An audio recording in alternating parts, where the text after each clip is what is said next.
Hello everyone, welcome to my YouTube channel English literature zone. आज के video में हम लोग वॉइसेस इन द सिटी, जो कि अनीता देसाई की काफ़ी फेमस नॉवल है, उसके बारे में पढ़ेंगे। तो वीडियो शुरू करते हैं। वीडियो जो है काफ़ी इजी लैंग्वेज में होगा। वीडियो के थ्रू अगर आपका हेल्प होता है, वीडियो आपके सिलेबस का है, तो प्लीज़ आप लोग वीडियो को लाइक करना, चैनल को सब्सक्राइब करना और कमेंट करके बताना वीडियो को कैसा लगा। तो वीडियो शुरू करते हैं। Voices in the city is the second novel written by Indian women writer Anita Desai. Anita Desai के द्वारा लिखा हुआ वॉइसेस इन द सिटी जो है उनका दूसरा उपन्यास है। It is A type of pessimistic novel, एक पेसिमिस्टिक नॉवल, निराशावादी नॉवल है। Like Anita Desai first novel cry the peacock, Anita Desai का जो फर्स्ट नॉवल था क्राई द पिकॉक, उसी की तरह वॉइसेस इन द सिटी भी एक पेसिमिस्टिक नॉवल है। It has been first published in 1965। Voices in the city को पहली बार पब्लिश करवाया गया था 1965 में। और वहीं अगर क्राई द पिकॉक की बात की जाए तो उसको 1963 में पहली बार पब्लिश करवाया गया था। The story of this novel, इस नॉवल की जो स्टोरी है, कहानी, moves around the life of the white collar class educated people of Calcutta. तो ये जो कहानी है इस नॉवल की, किस चीज़ के चारों ओर घूमती है? एक वाइट कॉलर क्लास के एजुकेटेड पीपुल, कोलकाता के पैसे वाले और एजुकेटेड पीपुल कैलकाता के लोगों के जीवन को दिखाती है। From multiple point of view, ढेर सारे पॉइंट ऑफ व्यू से। The story of this novel, इस नॉवल की जो स्टोरी है, is mirror of Indian social move, एक इंडियन सोशल मूव, इंडियन समाज में जो परिवर्तन आ रहा था उसका एक प्रतिबिंब है।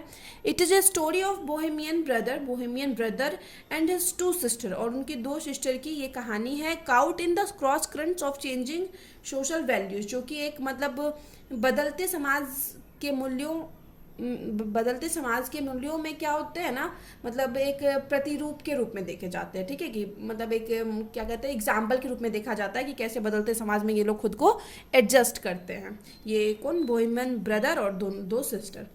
Voices in the city, as the title suggest, जैसे कि इसका टाइटल हम लोग को दिख रहा है, वॉइसेस इन द सिटी है, deals with the voice of anger के वॉइस को दिखाता है, and the vision of fear, और एक फियर के विजन को दिखाता है, in the city of Calcutta city में। The author of this novel, इस नॉवल की जो ऑथर है Anita Desai, is great Indian novelist, वो महान इंडियन नॉवलिस्ट है। हर पब्लिश्ड वर्क, उनका जो पब्लिश्ड वर्क है इंक्लूडेड में शामिल है adult novel, children books and short stories, और छोटी कहानियाँ। एमंग हर लिटरेरी करियर, अपने लिटरेरी करियर, साहित्यिक करियर में, शी रोट अप्रॉक्सीमेटली 16 नॉवेल्स, लगभग 16 नॉवेल्स लिख रखी हैं वो। Some of them world famous are, उनमें से कुछ जो वर्ल्ड फेमस है वो है fasting feasting, the village by the sea, जिसका कि ऑलरेडी हम वीडियो अपलोड कर रखे हैं, in custody, clear night of day, bye bye blackbird, fire on the mountains and where shall we go this summer, ये सब इनका famous work है। एज ए राइटर, एक लेखक के रूप में, she has been shortlisted for Booker prize 3 times, 3 times in लोग को बुकर प्राइज के लिए शॉर्ट लिस्टेड किया गया। शी रिसीव्ड ए साहित्य अकेडमी अवार्ड इन 1978 में उनको साहित्य अकेडमी अवार्ड मिला फॉर हर नॉवल, उनके नॉवल के लिए, फायर ऑन द माउंटेन के लिए। She also won the British Guardian prize भी मिला for the village by the sea के लिए। अब आगे प्रेजेंट नॉवेल जो है इन लोग का, voices in the city, is based on time पे बेस्ड है। देसाई स्पेंट इन कैलकाटा, तो देसाई किस पे, कहाँ स्पेंड की थी? कैलकाटा में जो स्पेंड की थी ना, उसी टाइम के अपने एक्सपीरियंस को लिखती है Anita Desai. In the early 1960s के टाइम जो वो कैलकाटा में टाइम स्पेंड की थी। And is a Chronicle of the social changes, एक सामाजिक चेंज का एक इतिहास है, समाज में जो बदलाव आ रहा था उसका एक इतिहास है। इन ए मॉडर्नाइजिंग इंडिया, एक आधुनिक इंडिया में। एक्सप्लोरिंग वॉट हैपन्स, यह दिखाते हुए कि क्या होता है, when traditional Indian ways of life came into the conflict with the new ideas, कि जब ट्रेडिशनल जो एक तरीका होता है इंडियन लाइफ, इंडियन जो ट्रेडिशनल व्यूज़ हैं, उसका जब क्या होता है, सामना होता है इंडियन मॉडर्न तरीके से, न्यू आइडिया से सामना होता है। And the effect has on young people, और इसका यंग पीपुल पे क्या इफेक्ट पड़ता है, जो ट्रेडिशनल वे चला आ रहा है उसको जब हम लोग को कोई नए वे में डालना होता है तो कैसे यंग पीपुल का इसमें महत्वपूर्ण भूमिका होता है, और इसका क्या इफेक्ट पड़ता है, ठीक है, यंग पीपुल पे ये। क्योंकि जो ओल्ड है उनको तो नॉर्मली जो ट्रेडिशनल वे चला आ रहा है वही फॉलो करेंगे, लेकिन जो यंग पीपुल होते हैं उनको क्या होता है कि ओल्ड वाला जो ट्रेडिशनल थॉट है उसको भी उनको कंटिन्यू रखते हुए मॉडर्न को भी अपनाना है, क्योंकि नो डाउट सोशल चेंज हो रहा है, समाज में चेंज हो रहा है, और समाज सोशल सोसाइटी सोसाइटी के साथ ही चलना होता है ना यंग पीपल को। तो इस वजह से उसी चीज़ के मतलब प्रॉब्लम संघर्ष को दिखाती है कि कैसे एक ओल्ड ट्रेडिशनल चीज़ को न्यू आइडियाज़ के थ्रू एडप्ट किया जाता है। फिर आगे, थ्रू दिस नॉवल, इस नॉवल के जरिए Desai presents the negative side of living in Calcutta. Calcutta में रहने का एक निगेटिव साइड को रिप्रेजेंट करती है, ठीक है। एम्फेसाइजिंग द क्राउड्स, वहाँ के क्राउड्स की व्याख्या करती है। नॉइजनेस, प्रेजेंट इट मीन्स क्या होता है ना कि वहाँ का मतलब दिखाती है कि कैसे मतलब पूरा वहाँ पे जो स्थिति है वहाँ कैसे अनियंत्रित स्थिति है ये दिखाती है। पेस, गति, lack of place to think and reflect, कैसे सोचने के लिए या कुछ चिंतन करने के लिए जगह की कमी, मतलब कहीं भी शांति ना हो, ऐसे शहर के रूप में कोलकाता को वो की व्याख्या करती है वो। The city is also presented as the place, city को इस रूप में प्रेजेंट किया जाता है एक ऐसे जगह के रूप में where young people are unable to find happiness, जहाँ पे यंग पीपल को क्या नहीं, हैप्पीनेस नहीं मिलती इन देयर लाइफ्स और जॉब्स, अपने लाइफ और जॉब में, ड्यू टू कॉन्स्टेंट प्रेशर, क्योंकि उन पे लगातार pressure. Story start with 3 siblings, इस नॉवेल की जो स्टोरी होती है वो 3 सिबलिंग्स से स्टार्ट होती है।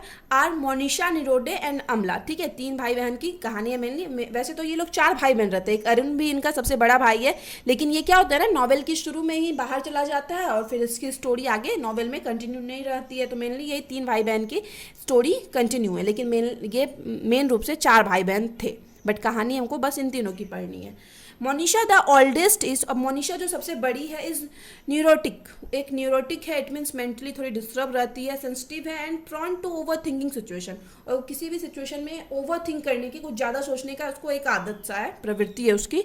सी has married into a very traditional family, उसकी शादी हो जाती है एक बहुत ही परंपरागत फैमिली में। Where she outwardly plays the role of a dutiful and devoted wife, जहाँ पे वो बाहरी रूप से तो बहुत कोशिश करती है कर्तव्यफुल, एक मतलब ड्यूटीफुल, डिवोटेड, समर्पित वाइफ बनने की। हाउएवर, हालांकि इंटरनली, अंदर से she is in deep turmoil, मतलब बहुत ज़्यादा दुखी रहती है due to the ugliness of surroundings, क्योंकि अपने आसपास के सराउंडिंग्स के अगलीनेस को देख के मतलब उसको नहीं सही लगता है। फिर आगे है, she is unable to bear a child, वह मतलब एक कोई भी बच्चा को मतलब बर्थ देने में असक्षम थी। One of her primary duties as a wife, जो कि एज ए वाइफ उसकी सबसे प्राथमिक ड्यूटी होती है किसी बच्चे को बर्थ करना, जन्म देना। विच सी इंटरप्रेट्स एज एन अनविलिंगनेस, जिसको कि एक अनिच्छा के रूप में वो व्यक्त करती है। टू ब्रिंग अनदर लाइफ, मतलब कि कोई दूसरा लाइफ इनटू ए वर्ल्ड, इस वर्ल्ड में कोई दूसरा लाइफ लाना। दैट सीम्स टू बी अगली एंड मीनिंगलेस, जो कि उसको एक बहुत ही मतलब गंदा और मीनिंगलेस लगता है कि इस जो मीनिंगलेस वर्ल्ड में किसी दूसरे लाइफ को लाना वो खुद ही नहीं चाहती है। फिर लेकिन एज ए वाइफ उसकी ये प्राइमरी ड्यूटी थी, सबसे इंपॉर्टेंट ड्यूटी होती है वाइफ की, मतलब पहला जो ट्रेडिशनल वे चला रहा था उस according. At the end of the novel के एंड में Monisha commit suicide, Monisha suicide कर लेती है by burning herself alive in the bathroom में खुद को अकेले जला के सुसाइड कर लेती है। अब आगे है, दाउ हालांकि her sibling at first do not understand her seemingly out of character action, उसके जो भाई बहन हैं वो समझ नहीं पाते कि क्यों उसकी बहन ऐसा की, आउट ऑफ करेक्टर मतलब ऐसी थी नहीं कि वो सुसाइड कर ले, फिर भी ऐसे अपने कैरेक्टर से हट के ऐसा कुछ काम की, तो क्यों की समझ नहीं पाते हैं। दे सून फाइंड ए डायरी, लेकिन जल्दी ही उन लोग को एक डायरी मिलता है। That details her inner thought, जो कि उनके उसके इनर थॉट्स के बारे में उनको मतलब जिससे पता चलता है कि अंदर उसके क्या चल रहा था, ठीक है।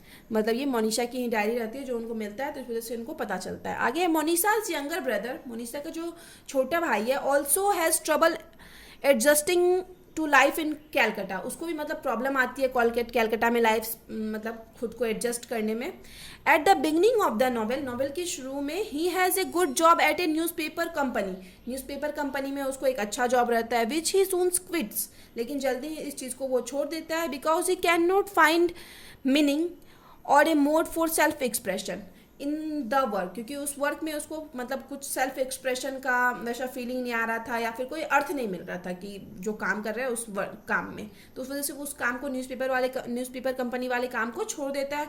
दाउ हालांकि हिज मदर ए वेल्दी विडो, उसकी जो माँ है एक वेल्दी यानी पैसे वाली धनवान विधवा है, वो lives in the countryside, जो कि शहर के बाहर रहती है। ऑफर्स टू हेल्प हिम, उसको ऑफर करती है कि उसकी हेल्प करेगी तो फाइंड ए न्यू जॉब, एक नए जॉब को ढूंढने में। निरोडे रिजेक्ट्स हर एड, निरोडे क्या कहते हैं उसकी सहायता को रिजेक्ट करता है, preferring to fail on his own, मतलब प्रीफर करता है कि हम खुद से फेल हो जाएं, आपसे हेल्प लेने से ज़्यादा बेहतर है। फिर आगे निरोधे अटेम्प्ट्स सेवरल बिजनेस। अब निरोधे ढेर सारा बिजनेस ट्राई करता है, वेंचर्स जोखिम भरा, इंक्लूडिंग स्टार्टिंग ए मैगजीन, एक मैगजीन भी शुरू करता है, ऑफ इज ऑन खुद का, एंड राइटिंग ए प्ले, और प्ले लिखना भी शुरू करता है, नाटक लिखना। हाउएवर हालांकि ऑल हिज अटेम्प्ट्स फेल, हालांकि उसके सारे प्रयास क्या होते हैं, फेल हो जाते हैं। एज हिज मैगजीन फोल्ड्स, उसका मैगजीन बंद हो जाता है, and his play is rejected by theatres group, और थिएटर ग्रुप्स के द्वारा उसके प्ले को रिजेक्ट कर दिया जाता है। अब जो प्ले परफॉर्म ही ना किया जाए तो ऐसे प्ले का क्या value. He begins to equate the city of Calcutta with the goddess Kali, वो गॉडेस काली से कैलकाटा सिटी को मतलब कंपेयर करने लगता है। A deity of destruction that kills creativity, उसको लगता है कि एक देवी काली जो है मतलब एक डिस्ट्रक्शन, एक मतलब विनाश की देवी है जो क्रिएटिविटी को भी मार देती है एंड सेल्फ एक्सप्रेशन को भी। Nirode attempts to equal his existence, अब निरोधे कोशिश करता है अपनी एग्जिस्टेंस, अपने अस्तित्व की बराबरी करने की। आफ्टर ए पेंटर नेम धर्मा, एक पेंटर है धर्मा से खुद की बराबरी करने की कोशिश करता है। Who seems to be at peace with his life in Calcutta, जिसको देख के प्रतीत होता है कि वो कैलकाटा में अपनी लाइफ अच्छे से स्पेंड कर रहा है। ठीक है, धर्मा को देख के ये प्रतीत होता है, तो ये निरोधे उसी के साथ खुद को कंपेयर करता है।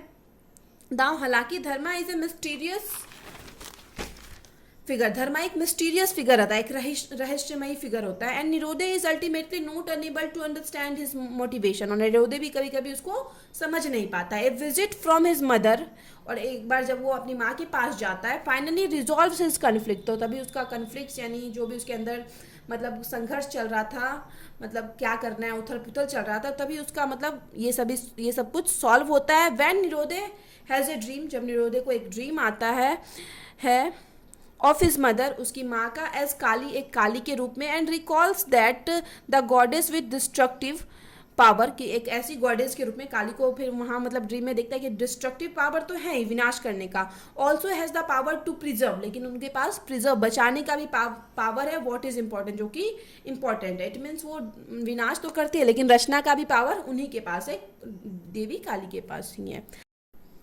अमला द यंगेस्ट डॉटर, अब दोनों भाई बहन हो गए, अब सबसे छोटी डॉटर बची है अमला। तो अमला जो है सबसे छोटी डॉटर जो है, struggles with many of the same issues, ये भी ढेर सारे इशूज मुद्दों का से स्ट्रगल करती है। एज अ सिबलिंग्स, जैसे कि उनके सिबलिंग भाई बहन किए थे, but is still relatively naive and hopeful at the beginning of the novel, novel के शुरू में काफ़ी एक मतलब दिखाता है कि मतलब उसको कुछ नहीं आता है, एक अनाड़ी के रूप में दिखाता है, और होपफुल दिखाता है कि वो मतलब एक होप में है, आशा में है कि वो अच्छे से अपना लाइफ स्पेंड कर पाएगी कैलकाटा में। सी ऑल्सो एनकाउंटर्स धर्मा, वो भी धर्मा से मिलती है, and he has a greater effect on her, और उसका मतलब धर्मा का बहुत ज़्यादा इफेक्ट पड़ता है उसके ऊपर। Dharma considering Amla the ideal model for his painting, Dharma क्या मतलब अमला को अपने मॉडल के लिए, अपने पेंटिंग के लिए मॉडल बना लेता है। Draws her into his circle of literate cosmopolitan friend, अपने जो कैलकाटा के जो उनके फ्रेंड थे लिटरेट, शिक्षित और पैसे वाले, उनके बीच में मतलब उसको एक मॉडल के रूप में ड्रॉ करता है। At first Amala is excited, शुरू में तो अमला बहुत एक्साइटेड रहती है, but she soon grows tired of chemical artist, but वो लेकिन इस चीज़ से काफ़ी मतलब थोड़ा मतलब अनइंटरेस्टेड हो जाती है एक केमिकल एक आर्टिस्ट के रूप में। ठीक है, क्योंकि उसको नो डाउट्स मतलब अनइंटरेस्टेड लगने लगता है, मतलब थोड़ा मतलब नहीं फील हो पाता है comfortable, as well as disillusioned, और काफ़ी निराश हो जाती है। वैन सी फाइंड्स आउट, जब उसको पता चलता है धर्मा इज ए फिलेंडर